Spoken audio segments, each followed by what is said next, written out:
A paz do Senhor, queridos, aqui é a Tia Kelly. No vídeo de hoje eu quero ensinar para vocês, na verdade eu quero compartilhar a forma como eu escrevo meus esboços. Quero ensinar para vocês a escreverem da mesma forma que eu escrevo. É a minha preocupação maior, desenvolver o tema de forma que a criança assimile, participe, entenda. Esse vídeo eu vou precisar ler os slides. E esses slides que serão lidos e explicados, eu vou deixar aqui o link dele para que você possa baixar, depois fazer releitura ou ensinar os seus líderes, reproduzir em curso de capacitação. Vou deixar aqui um material para que você possa fazer uso. Eu quero deixar mais uma dica. Eu não uso muito recurso visual de mão. Eu não gasto dinheiro com recursos visuais. Gente, é muito bonito de se ver. Eu concordo com vocês que às vezes a gente vê fotografias de cursos de capacitação, cada recurso lindíssimo, aquele mar de recursos espalhados pelo chão. Mas, na minha opinião, esse excesso de recursos me fazem gastar dinheiro. A Eva emborrachado para mim, não dura muito porque eu viajo muito, então ele dobrado nas malas não dura. Então a Tia Kelly não usa muito recurso visual de mão. Eu uso a história toda no telão.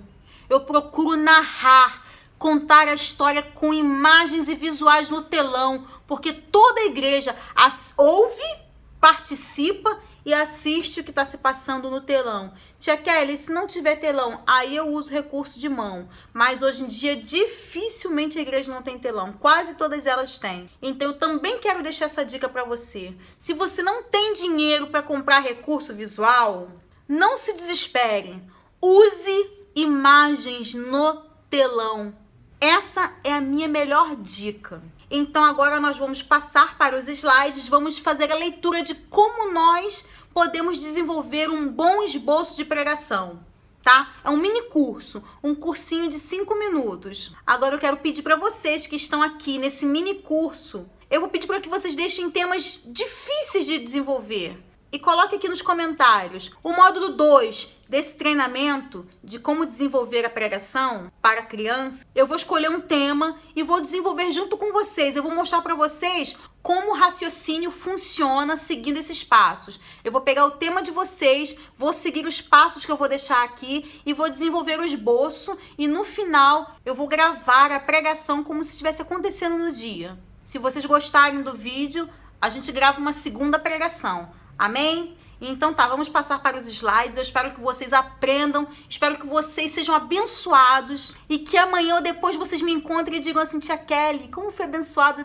por aquele cursinho? Eu passei a escrever as minhas pregações, eu aprendi. Eu quero poder receber um abraço e ouvir você dizer isso para mim. Amém? Então vamos para o cursinho. Fiquem todos na paz do Senhor. Eu espero aqui o comentário de vocês. Em primeiro lugar, precisamos do tema e da base bíblica, ou seja, referência. Precisamos fazer uma análise sobre o tema e buscar na palavra de Deus referências bíblicas que deem base ao tema e, consequentemente, a tudo que será ensinado às crianças.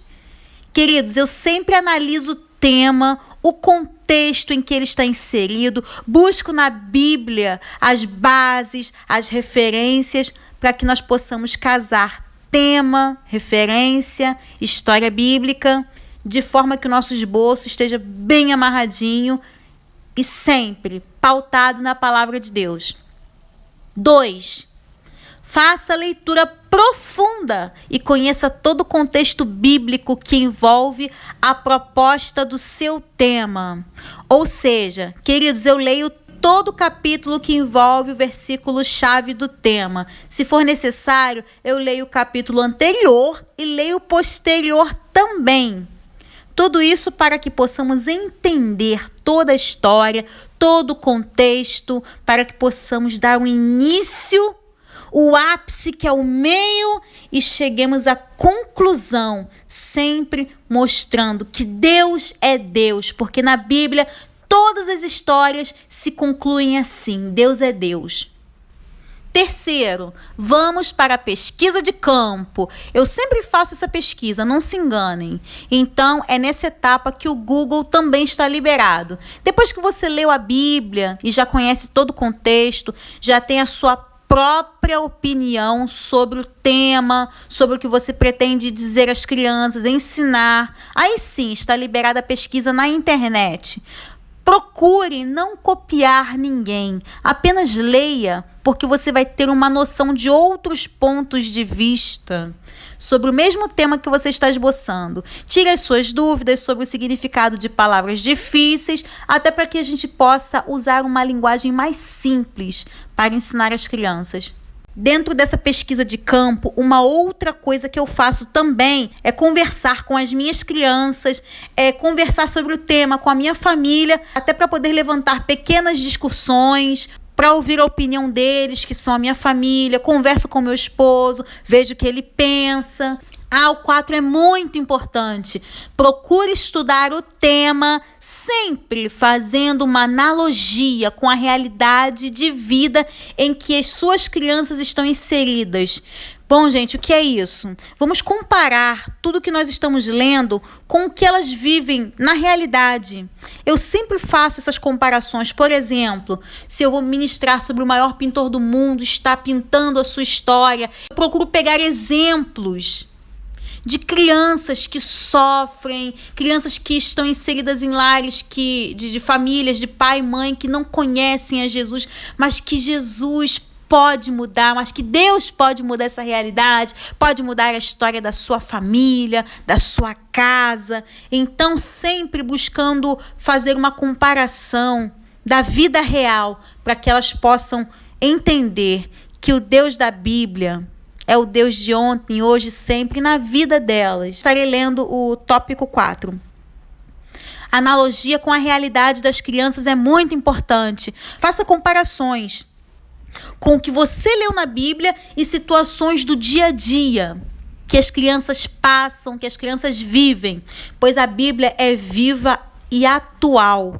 Isso fará com que elas percebam que o mesmo Deus de ontem, o Deus da Bíblia, o Deus de Abraão, de Isaac, de Jacó, é o Deus da vida delas também. E esse Deus se preocupa com a situação delas, por mais simples que possa parecer.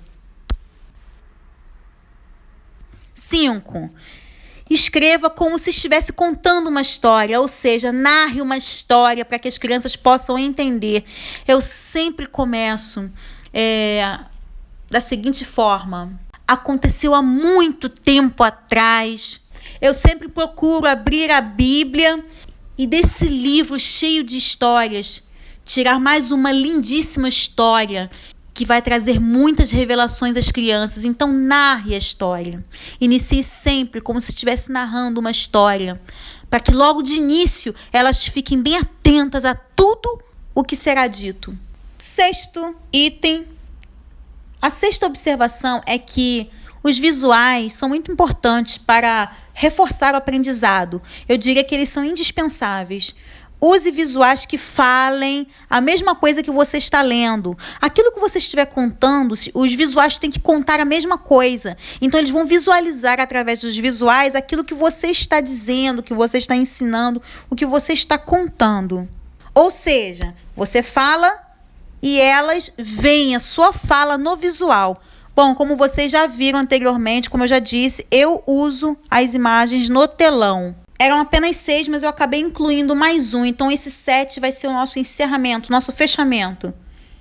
Eu coloquei assim: não se esqueça da conclusão. Não se esqueça de concluir que Deus é Deus. Toda a história bíblica, toda, vai encerrar assim: Deus é Deus. Não importa o que aconteceu com esse personagem, Deus sempre é Deus. E a vontade de Deus é sempre boa, perfeita e agradável. É sempre melhor. E se o personagem na história, de repente, não foi tão bem sucedido, não foi vitorioso, como temos como exemplo a história de Sansão, é consequência da desobediência. Então, sempre, Deus é Deus. E não se esqueçam, queridos, do convite para que todos eles recebam a esse Deus maravilhoso em seu coração. E assim nós encerramos o passo a passo de como nós devemos escrever o nosso esboço de pregação. Eu aguardo aqui na descrição dos slides algumas sugestões para que nós possamos escrever alguns esboços de pregações juntos. Amém? Fiquem todos na paz do Senhor. Beijão, amo vocês.